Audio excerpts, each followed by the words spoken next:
From her humble beginning as a bartender to the sacred halls of the convent, and through the trials and tumultuous relationships and alcoholism, Gina Economopoulos grapples with loss, grief, and the pursuit of self discovery. From the agonizing decision to leave the convent behind to the numbing embrace of alcoholism, every step of her journey is fraught with uncertainty and pain. Yet, through sheer resilience and unwavering determination, she begins the process of healing, learning to let go of the past and forge new connections in the present. I am so happy to have Gina as a guest today on Never Ever Give Up Hope. Have you ever felt like giving up, quitting, throwing in the towel? Welcome to Never Ever Give Up Hope featuring Carol Graham. She's an author, health coach, and motivational speaker. Backed into a corner multiple times in her life, Carol shares with you stories on how she overcame some of the toughest obstacles a person can go through in life, but refused to give up hope. Rather than admit defeat, an opportunity was presented, and it involves each and every one of you. Carol will feature spectacular guests who will share their messages of hope, encouragement, and their inspiration to prove why life's adversities only make you stronger. And now, welcoming the host of the show, here's Carol Graham. Tell me your story. Well, thank you, Carol, and thank you for allowing me to be here, and to all your listeners. And it's a blessing. It's a blessing to be here to share my story. It's a story of hope, a message of strength, and it all started. It all started in New York. I was born and raised in Syosset, New York, one of 8 Okay. kids, and great childhood. Was the 7th child. My parents loved each one of us unconditionally. There was no real drama in our family. My father provided for us. My mother was your housewife, house mother, and yes, we were raised in that kind of way, the old traditional way of Italian and Greek. And so as my story continues, as a child, the one thing that I thought it was a curse for me was that I was born with a lot of health problems. I was born with a hip dislocation, and followed by I had what you would say I inherited from my dad. I had growth spurs Oh, throughout my wow. body, and so throughout my life, I had to get them removed. And as a child, it was Aw, painful. right. Yeah, difficult. I felt insecure with myself. I wasn't able to run like my sisters and brothers, and I compared myself to them. But then life went on. I just kept pushing through because I had a great smile, and I still do. And Aw, I was just this cute little petite Gina Lola Bridgeter, and everybody just loved me. So, with everybody loving me, in a way, carried me through my life. I like the way you said that. Continue. I went to college. I went to school in Connecticut, graduated with a social work degree, and I took up the billiards.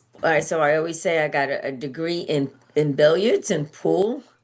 And I've also surrounded myself in the bar scene. So I really, I drank a lot. I would party a lot.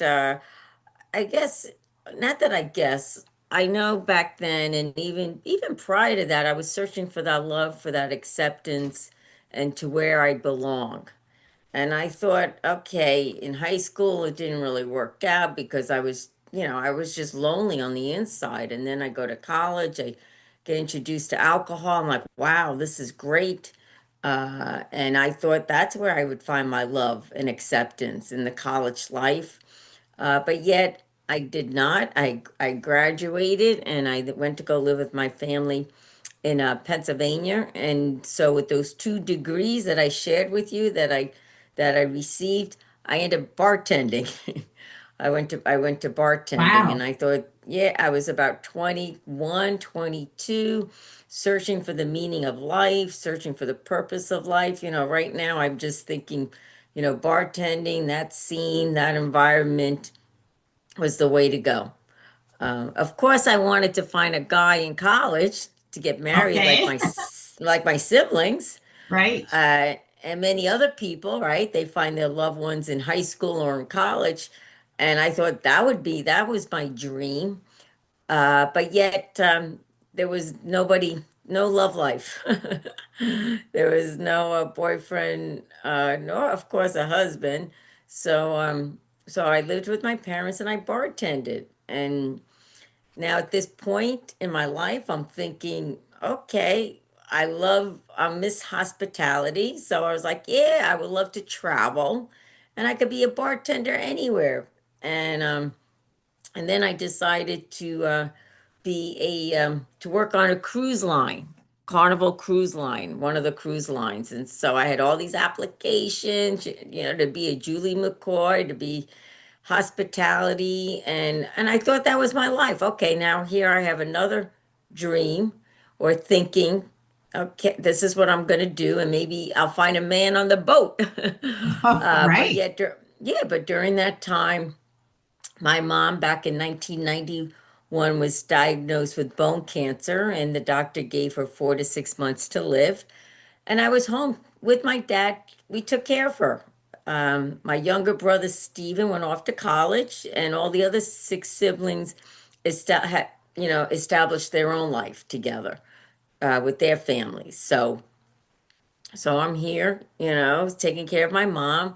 Of course, I didn't go off on the cruise lines or go bartending all over the country. I took care of my mom Right. because she was my mother, my best friend, and then she ended up becoming my child because my Aw. dad and I took care of her, and literally I watched her die without realizing it. At the time, I didn't have no faith. I had no hope. I had no love. Yes, I was raised Catholic, but God was not in my life at the time, or I should say, a relationship.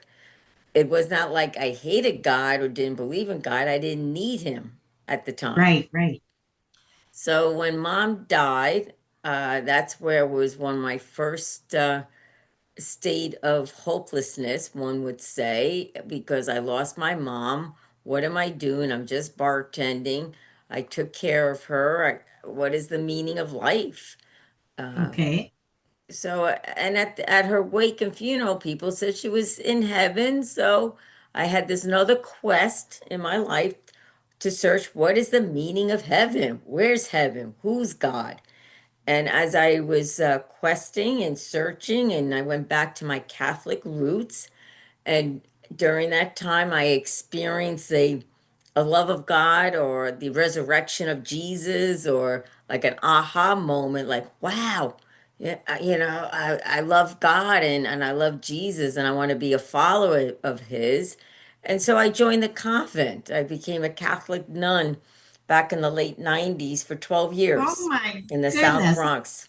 That's quite a switch. Yes, it is. Bartender to nunnery and Right. back Right. again. Yeah. Okay. Go ahead. Yeah. So here I'm bartending, not bartending, here I'm being a nun. And of course, I wasn't really drinking that much, and I lived a life of poverty, chastity, obedience. Like I said, I was in the South Bronx. I was a Franciscan nun, lived a very austere life. And in the beginning, it was great because everybody loved me. Everybody loved Gina, Sister Aw. Regina. And I thought that was it. Once again, I thought, here I am thinking this is I'm doing for the rest of my life. I found my niche, my vocation, my love. I'll be a sister and not only give my life to God, but to the community and as well as to the people we served. We were mostly, we were serving the people, the poor, the people who were poor, as well as evangelization, throughout the New York area. But yet I was a popular sister, which I was requested all over the country and as well as the world to share my story as being a bartender, pool shark, and then none. Oh, That was like my claim to fame back then. And once again, everybody loved me. And at the end of my 12 years of religious life, or I should say maybe the last 5, 6 years of religious life, it got very tough. I felt I really? was mistreated, I was rejected by my own community. I was trying to be me to grow into my personality because I do have an outgoing personality, and I believe that the sisters, or I know back then, they didn't like it. Their spirit was going one way, I was going a Okay, different way, and we just clashed. right, Um, so the last 2 years of my religious life, they sent me away. They said they needed a break from me. So for 2 years, I put a lot of blood, sweat, and tears in myself, figuring what's wrong with me and why don't I belong here. I made final vows, so that's why I did everything I was asked to do to make it work. It's just like a marriage. When a right, husband and wife, when they have difficulty, what do? They go to counseling. They do everything they can to make it better or to see what's right. wrong. And that's what I did. And I just felt like this is my person. I felt like the sisters did not receive that, did not like that. And at the end of the 12th year, after doing everything I can, go into a therapeutical center, you name it. I went through it, and in the long run, they said, "Oh, you don't belong here anymore." So it You're was, I guess, kidding. they were nicely kicking me out, I could Wow, say. that's wow. Yeah. How did you Yes. And handle that? Yeah, how did you uh, handle that? oh my God, Carol, I was like confused, shocked.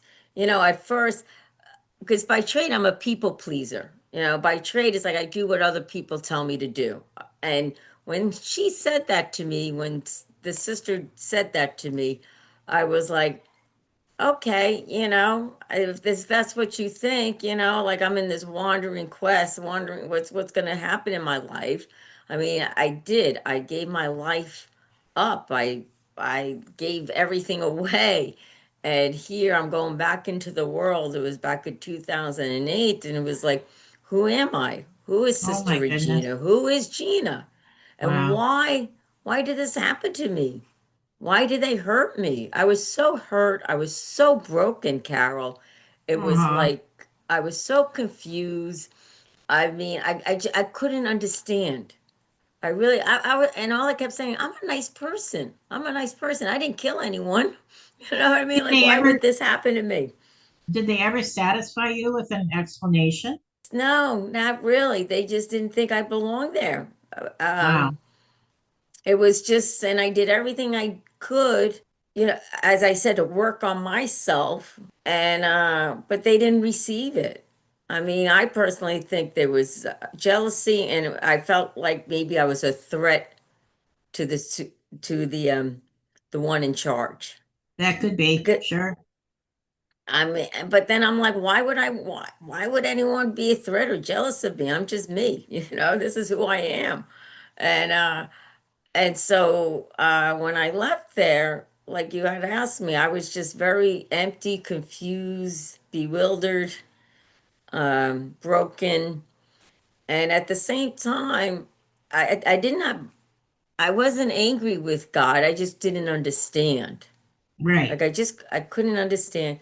Now, of course, word went out that Sister Regina is leaving. And the community wanted to make sure that it was from me because they didn't want to be blamed for it. But it honestly was from them because they kicked me out. I felt like I did everything I could. I was I went against the wall and there was no further I could do, and I just surrendered. That's how I felt. I felt I was Okay. emotionally abused through it all. I say that now. I couldn't say that back then because I didn't know. And then so afterwards, I knew a friend in Jersey who ran homes for men and women with disabilities, and she invited me to be a house mother for them, like a transition place, because I didn't know how to live life in the Right. world. Right. Of course. I was in a full habit. I didn't even know how to buy clothes or anything or nothing. So I did. I did, and it was the best transition time of my life. I spent 2 years with them, and they loved me back to life. I was Oh, with men with Down syndrome, or autistic, mentally retarded. They just loved me, and I was like, why can't we all get along?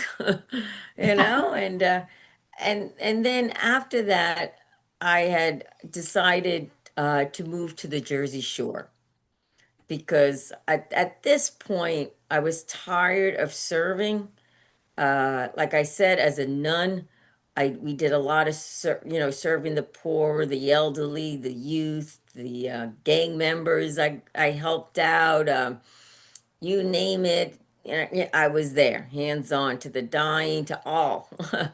And then, of course, being a house mother for 2 years, I was serving them as well. I mean, yes, they that's served right. me, and Right. and then so I got to a point where, I'm tired. I'm in my 40s. Of course, I don't have a husband or a boyfriend or not, nothing really established. I said I want to do what Gina wanted to do, and that's where she came to the Jersey Shore, where I love the beach because I grew up around the beach. I love the beach, so I decided to come here. I did. I rented an apartment, and my dad was alive at the time, and he helped me out because I didn't know what it meant to sign a lease or anything. I mean, Right. Right. thank God the apartment had furniture because I wouldn't know what to Oh, get. Like that's how like a child I was in the world, being on my own, and of course I needed a job, and that's one thing I could say. I am a hard worker. I do work, and so I went back to bartending because it's the only thing I knew how to do. so you got a job as a bartender. Yes. So I went from none. No, I went from bartending to none and then back to bartending. Right. My Right. claim to fame.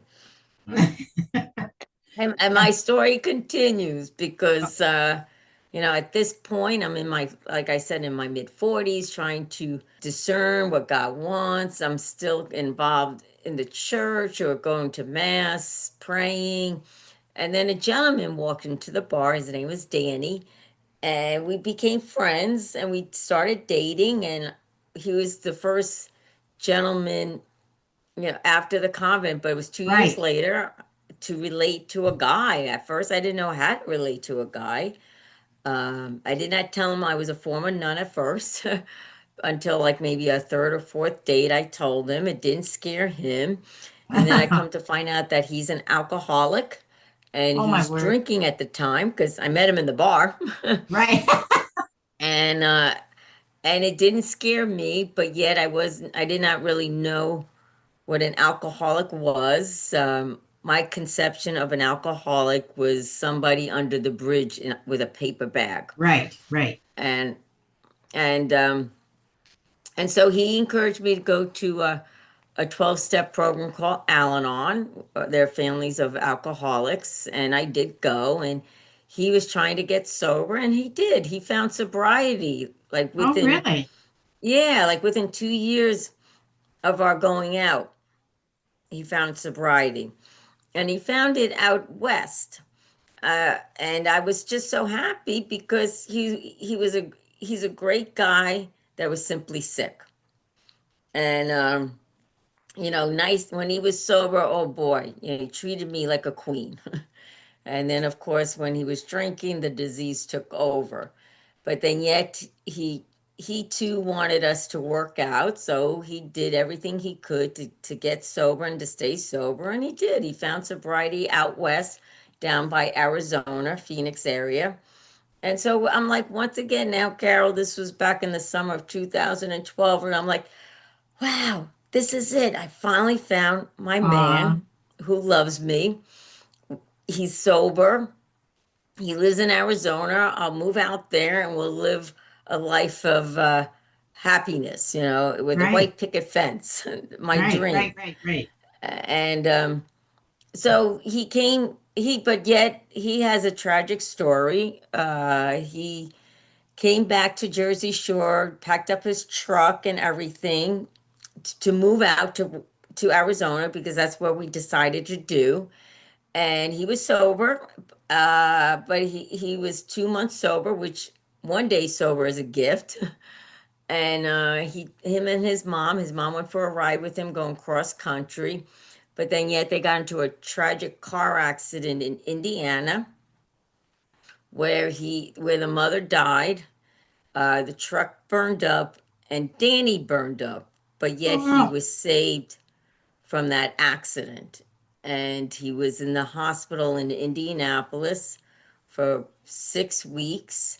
And when I found this all out that one morning, getting that tragic phone call that's a 360-degree turn saying, mom died, Danny is burnt up, but he survived.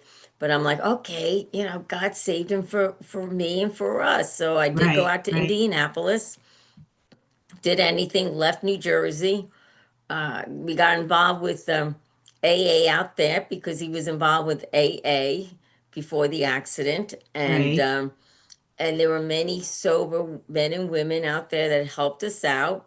We didn't know anyone. He was being discharged from the hospital, and he was burnt from the half of his body.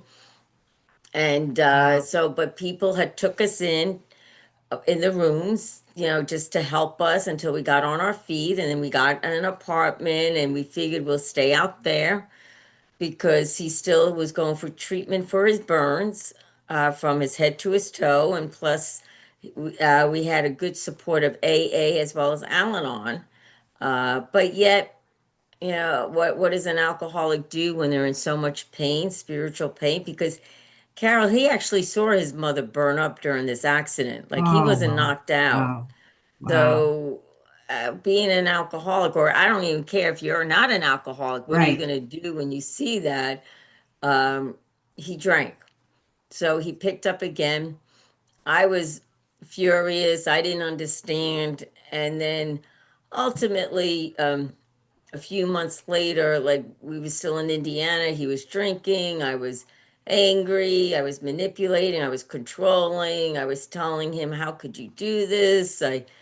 I kicked him out of our apartment, but yet we were still going to get married. I was still waiting. I was like, no, God, we're still, because we had a wedding date. But then ultimately, I found him dead a month before our wedding day From uh, what? from the disease of alcohol. He happened to, I don't know exactly, but he fell and bumped his head. He was dead Oh. for a few days before I found him. Oh. And so I mean, of course, alcohol was empty cans were all over the apartment, so only God knows what happened. I say that he fell into the arms of his higher power, his God, and he died. And so Wow. when I found him dead, that's where my life ended for me. I simply hated life. I blamed God for everything. I went into this real dark hole. I was tired because I felt like everything was happening to me throughout my life. And, why couldn't I have the white Right. picket fence? Why couldn't I have this sober man? Why couldn't I have this and couldn't have that? And I looked at my siblings. It was just a real ugly time. And yeah, I gave up. I gave up. I did come back to the Jersey Shore. I was simply existing. I was a zombie. I didn't want nothing to do with nobody. My dad, once again, was still alive, and he helped me out. He was the one that was always there for me. He called me, and he'd always say, there's always something good. Something good. One door closes, one door opens, and I did find a job. I was just, yeah, I was kind of just breathing. Wow. um, at night, I prayed to God that I wanted to die, so I would never kill myself, but I didn't want to wake up in the morning. And Right. then Gotcha. I would wake up and I'd be like, oh God, why did I wake up? My apartment, I had the shrine of Danny all over the place, boxes all over the place. I didn't really unpack when I moved into this apartment. And yeah, it was a real ugly scene for me. It was a real tough scene. And at this point, Carol, I resigned to the fact that that Gina's purpose was to suffer. I was like, that's it. I mean, I suffered tremendously as a nun, and here, suffered tremendously with this, and that's it. You know, that's it. I'm just a waste, whatever. I'm just gonna live out this life and let everyone else reap the benefits of joy and happiness and good things. So, how in the world did you get out of this? Carol Graham would like to show you the path from misery to miraculous triumph in her fast-paced memoir, Battered Hope. She relates her determination to succeed as someone who experienced one horrendous nightmare after another. Gang raped and left for dead, loss of a child, husband falsely imprisoned, and cancer. Nothing could break her tenacity or faith. No matter what you face, heartache, loss, suffering, or injustice, Carol will illustrate how she became a victor the same way you can. The secret is to never, ever give up hope. Order your copy at Amazon or batteredhope.blogspot.com. Well, I don't know exactly how, but one night I went into an AA meeting. I guess I was just wondering why people were sober and Danny didn't make it. Like, I just couldn't understand it because I prayed, prayed, prayed. Being a former nun, you would think God would answer my prayers, that, Danny would stay sober and be healed. And so I did. I went into these rooms of AA, and then somebody invited me to go to this meeting as it was a closed discussion by the beach. And this person who invited me knew Danny and felt bad for me. And I said, but I'm not an alcoholic. And he says, just come and see. And I did. And then went every day. I did not identify myself as an alcoholic. I said the desire not to pick up because like I said, it wasn't me. I went in the rooms very angry because I couldn't understand why they were sober and Danny was dead. I just couldn't get it. I just was self-pity. I was hopeless. I was in despair. I was in complicated grief. I was lonely. But my body just kept going to this meeting, and I would be crying and nobody knew who I was. And I was going every day for a good while, for less than a year. And then within the year, a friend of mine came up to me who was in the rooms of AA, said, what is your relationship with alcohol? Like, you come here every day, Gina. Why? I'm like, because I was always going for Danny. And then I come to realize in hindsight, the disease was so cunning, baffling, insidious. It was hiding even in the convent. I saw how I would always turn to alcohol to get relieve that pain, to run away from life. And then when I would wake up, I just saw it in hindsight, my relationship. It was just something. It was my friend. It was my friend. I mean, Right. I was always, whether it was drinking or just uh, controlling, manipulating, whatever it may be. So on April 2nd, 2015, when my hand went up at a meeting and said, "Hi, my name is Gina, and I am an alcoholic." So Oh, yeah, so came to realize that that's been my problem my whole life, one would say. One of my relatives says, "Oh, Gina, you could have used these meetings 30 years ago, because he saw the way I drank and he saw the reason why I drank, and I right. always wanted to drink." And so on that day forward, it was news to me in one way, Carol, because how could Gina Economopoulos, don't you know my family? How could sister Regina, Right. be Right. an alcoholic? I was like, no, nobody will believe it because I don't, my story is not like some other stories where they get drunk, they go to jail, or, there's some Right. horrific stories, horrific bottoms of people's stories of alcohol, but I wasn't like that. But then yet I realized, wow, I am an alcoholic. I mean, drinking was a symptom. And that day forward, when I realized I was, that's where I do believe God finally came into my mind and heart, and that's where my healing journey beginning without realizing it. Oh Because when my I word. Wow. yeah, when I did say it, everything I was carrying, every insecurity, every pain, every disbelief, every uh emotional abuse, everything just opened up, and I'm like, oh my God, it was more pain. And then some things, a person, or I know it was God that said to me, what are you going to do with this pain? Are you going to go drink it away? Or are you going to be, go on your pity couch? Because by that time, before realizing I was an alcoholic, I was on a pity couch, self pity. Like I said, I did not want to live. I was like, yeah, I was very negative. I was just very in a dark place. I was very sad. I didn't smile for a couple years. I was, and, but then, being in the program and now being sober over 10 years, I'm in a better place, in a different place. I'm in a place of light, of hope, of strength. I'm in a place of purpose. And I can't believe it. It's a miracle, Carol. It is a true miracle for me being here today. And like your podcast, like your pod show says, never lose hope. Wow.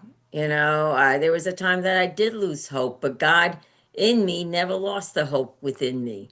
And he just carried me along and brought that hope that he had in me out, and that his love in me coming forward, coming out, and to live life now, to be present to life, um, to be a sober woman of faith today, to live in the present, to live in today, to be happy, joyous, and free. Well, that was an amazing story. You had me, and I know your story, but you still had me sitting on the edge of the seat because I'm wondering how is she going to, bring this around? And you did.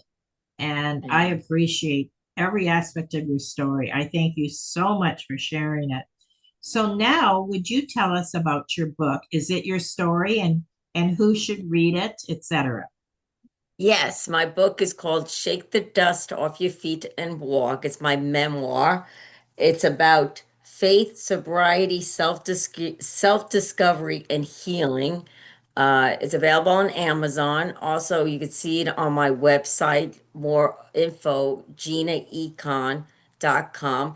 And it's my story that I've shared with you here, with you all, but it goes in more details of my experience as a nun, goes in more details of my feelings of the pain throughout my life, with Danny, and now it also at the end, of course, it's about my recovery of my message. It's a message of hope and strength, and it's for all people who are feeling that they're hopeless, or they may know somebody that's going through a rough time, maybe someone who is suffering with Right. addiction, or suffering with insecurities, suffering with loss, with death, anything, with grief, because I'm a great griever. So that's what my Okay. memoir is all about.